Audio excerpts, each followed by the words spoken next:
Io non agevolo. Io voglio che la legge sia usata per punire quelli che rovinano la vita al prossimo, quelli che spingono cocaina ed eroina nelle strade e nelle scuole, quelli che uccidono con un taglio senza dover sporcare una lama.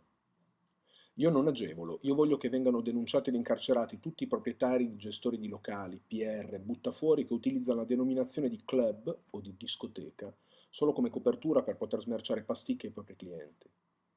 Io non agevolo. Io voglio che sia restituito il buonsenso all'Italia, rivedendo il testo della Fini Giovanardi e ristabilendo perlomeno la distinzione fra droghe leggere e droghe pesanti. Io non agevolo.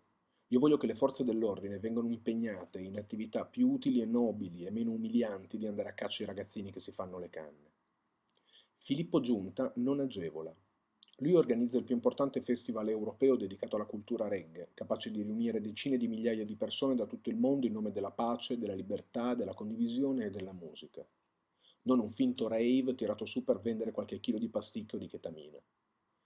Il Rototom non agevola ed è sempre uno spazio dedicato alla musica dal vivo, all'incontro e al dibattito, come pochi ne sono rimasti nella nostra nazione.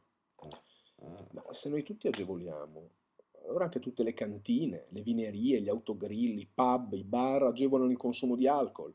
Tutte le scuole, le università, gli oratori, le associazioni culturali, gli stadi e gli altri luoghi di aggregazione in cui può avvenire la cessione ed il consumo di droghe agevolano.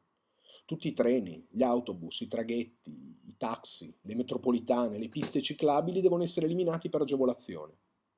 Purtroppo in Italia è lo Stato stesso che agevola un consumo per il quale non verrà mai processato, quello della nostra libertà.